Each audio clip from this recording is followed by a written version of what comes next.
Hello students, welcome to my YouTube channel growing chemistry. तो पिछले lecture में हमने बात की थी रेट ऑफ रिएक्शंस के बारे में। आज हम बात करेंगे इंस्टेंटेनियस रेट ऑफ रिएक्शंस के बारे में। इंस्टेंटेनियस होता है बहुत ही छोटे टाइम पीरियड के लिए, मतलब स्मॉल टाइम इंटरवल के लिए। सो अगर हम इसको डिफाइन करें, सो change in concentration of instantaneous rate of reaction में हम लिख सकते हैं change in concentration of reactant into product,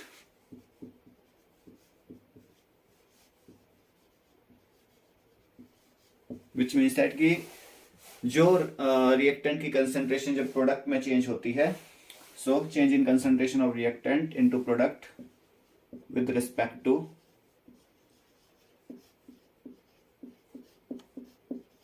very small time interval।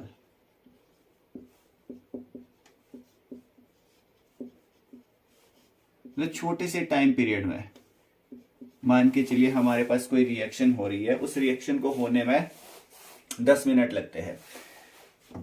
0 से स्टार्ट होती है और 10 मिनट तक वो रिएक्शन चलती है। हम कहते हैं कि 6 और 7 मिनट्स के बीच में वो रिएक्शन कहां पर पहुंची थी। ये हुआ हमारे पास बहुत ही छोटे टाइम पीरियड के लिए। सो पिछले लेक्चर में हमने जैसे बात की थी, हमने 2 ग्राफ प्लॉट किए थे। एक हमने रिएक्टेंट के लिए ग्राफ प्लॉट किया था और दूसरा हमने सेम प्रोडक्ट के लिए ग्राफ प्लॉट किया था। ग्राफ प्लॉट किया था हमने concentration versus time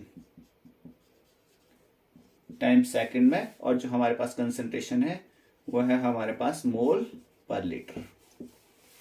similarly concentration versus time.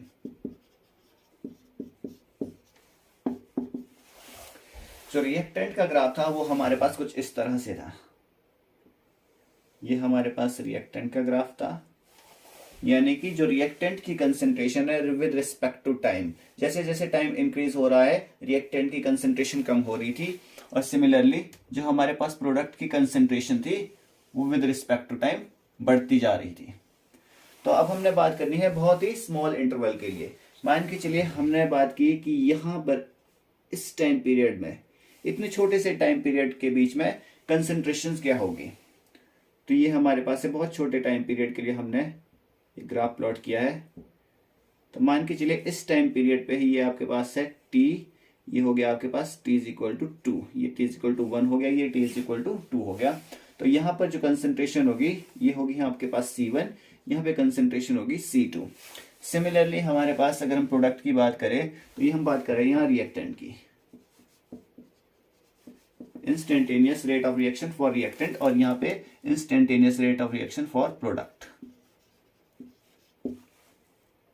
ये हमने बहुत ही छोटे टाइम पीरियड के लिए ले लिया। Instantaneous rate of reaction for product. मान के चलिए यहाँ पे कंसेंट्रेशन होगी C1, ये आपके पास कंसेंट्रेशन होगी C2। तो यहाँ पर प्रोडक्ट की कंसेंट्रेशन ज्यादा होगी, यहाँ पे प्रोडक्ट की कंसेंट्रेशन कम होगी।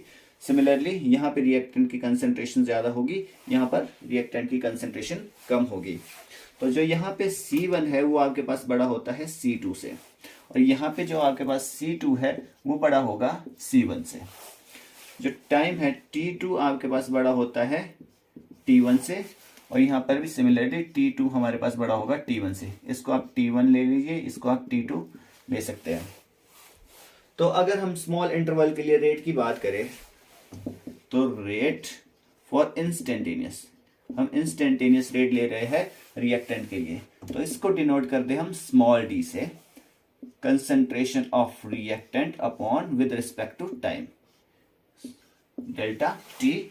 एंड सिमिलरली ये जो वैल्यू है, क्योंकि हमारे पास जो कंसेंट्रेशन की वैल्यू है C1 की वैल्यू ज्यादा होगी C2 से, और हमारे पास C1 इनिशियल है और C2 फाइनल वैल्यू है, तो हमारे पास जो चेंज इन कंसेंट्रेशन होगी यानी कि DC, change in concentration equal to C2 minus C1, और C2 हमारे पास छोटी वैल्यू है, C1 बड़ी वैल्यू है, तो हमारे पास जो कंसेंट्रेशन होगी आपके पास रिएक्टेंट की, वो हमेशा नेगेटिव होगी, तो हम यहाँ पे वैल्यू ले लेंगे नेगेटिव में। और सिमिलरली जो हमारे पास प्रोडक्ट की कंसेंट्रेशन है वो हमारे पास होगी small D into concentration of product with respect to time. तो ये वैल्यू हमारे पास पॉजिटिव होगी। सो रेट इंस्टेंटेनियस फॉर, ये हमारे पास हो गया प्रोडक्ट के लिए, ये हो गया फॉर प्रोडक्ट, और ये हो गया हमारे पास फॉर रिएक्टेंट।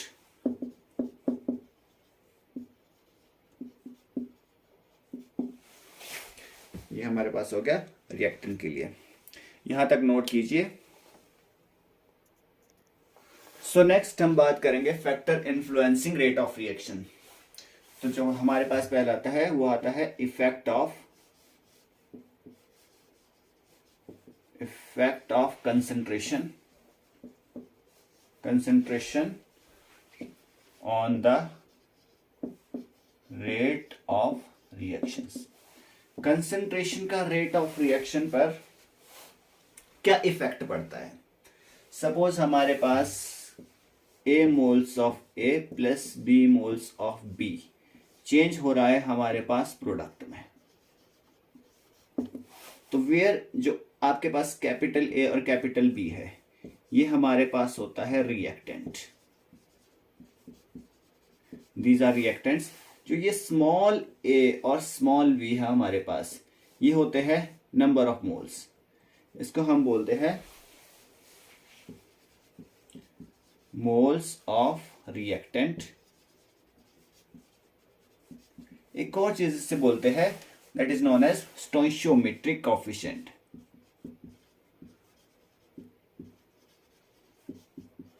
स्टोइशियोमेट्रिक कोएफिशिएंट।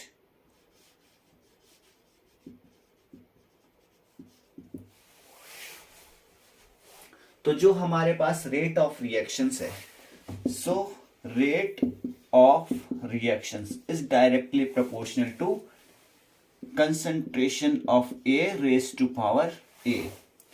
यह हमारे पास rate of reactions is directly proportional to concentration of B या active mass of B raise to power B.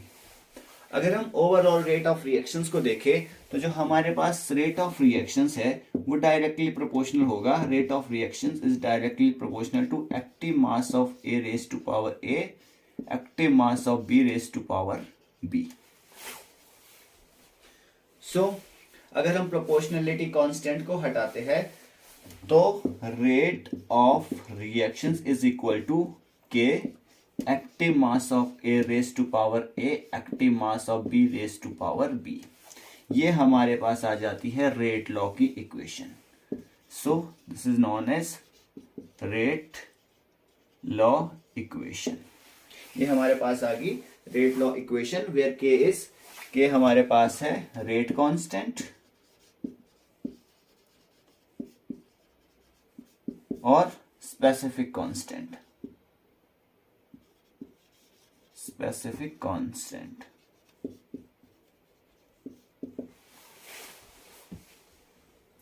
So अगर हम रेट लॉ को डिफाइन करें इस इक्वेशन के हिसाब से, so rate law is defined as the rate law of chemical reaction, the rate law of a chemical reaction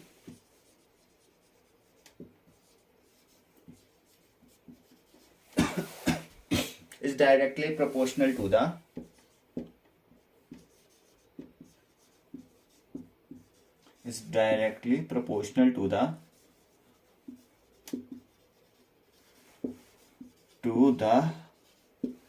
product of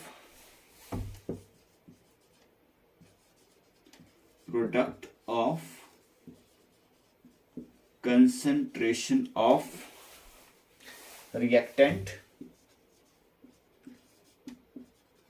raised to power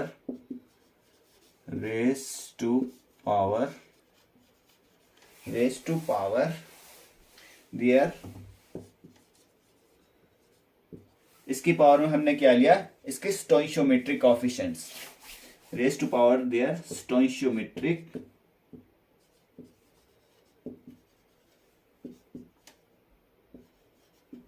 coefficient respectively.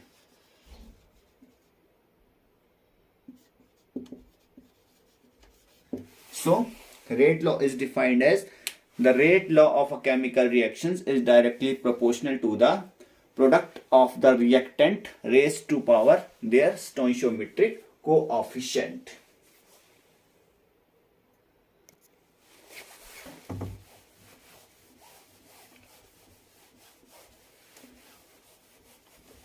Where हमारे पास जो concentration of A upon concentration of B होता है वो होता है हमारे पास एक्टिव मास ऑफ, इसको हम कह सकते हैं active mass of A and B, और जो हमारे पास स्मॉल ए एंड जो स्मॉल बी है वो होते हैं एक्सपोनेंट।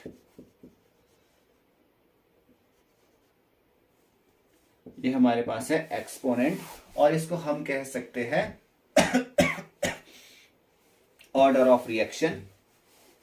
ए एंड बी होते हैं हमारे पास order of reaction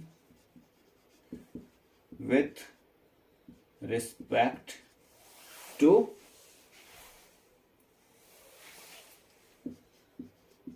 A upon B.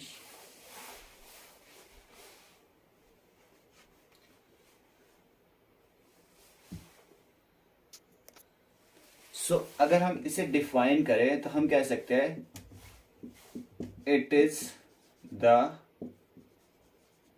Mass of reactant, ये हमारे पास active mass of A and B, concentration of A and concentration of B is the active mass of A and B. Similarly यहाँ पे order of reaction with respect to A, concentration of A and concentration of B. So अगर हम इसे define करें, so it is the mass of reactant that actively participate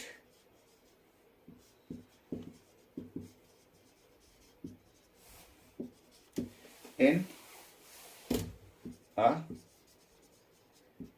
chemical reaction. So it is the mass of reactant that actively participate in a chemical reaction to give product.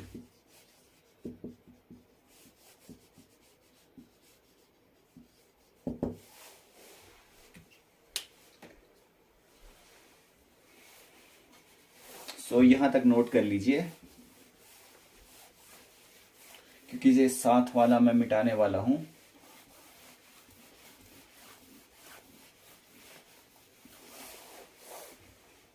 सो जो हमारे पास active mass होता है,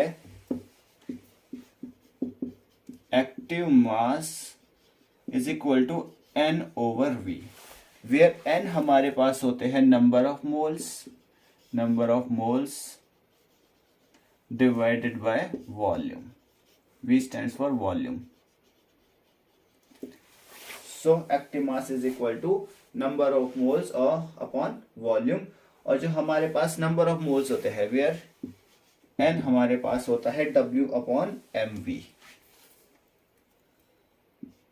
W upon m into v.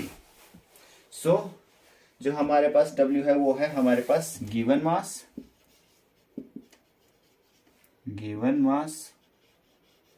M stands for molar mass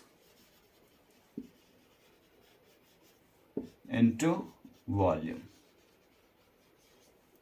ये हमारे पास है number of moles निकालने का फॉर्मूला, और ये है हमारे पास एक्टिव मास निकालने का फॉर्मूला। इफ अगर हम बात करें, हमारे पास रिएक्टेंट में कोई सॉलिड है, सो रिएक्टेंट इन सॉलिड, रिएक्टेंट हमारे पास सॉलिड फॉर्म में है। सपोज दैट हम आपके पास है 2 मोल्स ऑफ ए, ये हमारे पास है गैसियस स्टेट में, प्लस 3 मोल्स ऑफ बी, ये हमारे पास है सॉलिड फॉर्म में। तो जो हमारे पास एक्टिव मास होता है, सो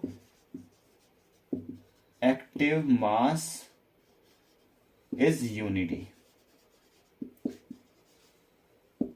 दैट इज 1। तो जो हमारे पास सॉलिड का एक्टिव मास होगा वो हमारे पास होगा 1। तो हमारे पास ये तो हो जाएगा a⁻² प्लस इसका जो एक्टिव मास होगा ये हो जाएगा 1, इसकी पावर 3। सो हमारे पास ये देता 1 की पावर 3, तो ये बच जाएगा आपके पास 1। सो जो हमारे पास रेट होगा, रेट ऑफ रिएक्शन होगा, so rate of reaction is equal to k active mass of a⁻²। Similarly अगर हम लॉ ऑफ मास एक्शन की बात करें, लॉ ऑफ मास एक्शन, तो हमारे पास दो साइंटिस्ट थे, गोल्डबर्ग एंड वेगे। इन्होंने एक हाइपोथेटिकल कॉन्सेप्ट दिया था।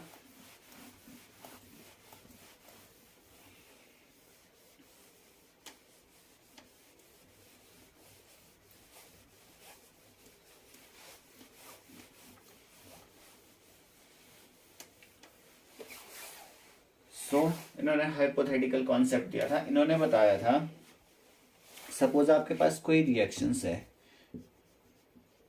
2NO2 ये गैसियस फॉर्म में है, प्लस O2 ये भी आपके पास है गैसियस फॉर्म में, गिव राइज 2NO2।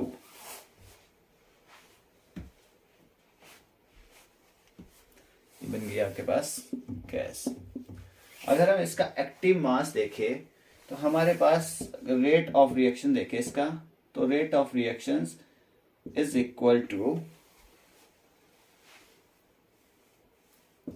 के active mass of NO2 raise to power 2 active mass of O2।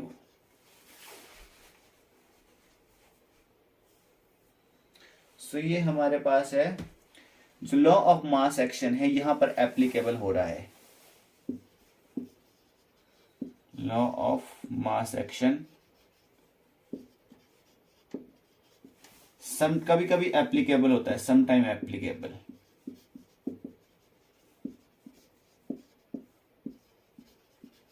But कभी कभी ये लॉ ऑफ मास एक्शन काम नहीं करता। जैसे हमारे पास है H2 plus Cl2 is equal to give rise 2HCl। तो अगर यहाँ पर रेट ऑफ रिएक्शंस देखें हम, तो हमारे पास होगा KH2 raise to power 0 Cl2 raise to power 0। तो यहाँ पर law of mass action applicable नहीं है, so fail law of mass action.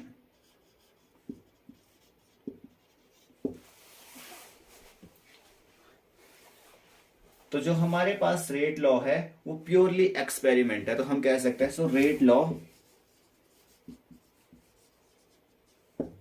Is purely experimentally.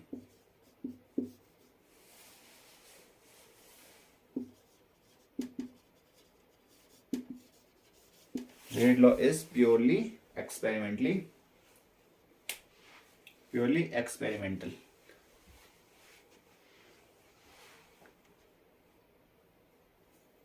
तो कल हम बात करेंगे रेट लॉ के बारे में। आज के वीडियो में बस इतना ही। वीडियो अच्छा लगे तो वीडियो को कीजिए लाइक एंड शेयर, चैनल को कीजिए सब्सक्राइब।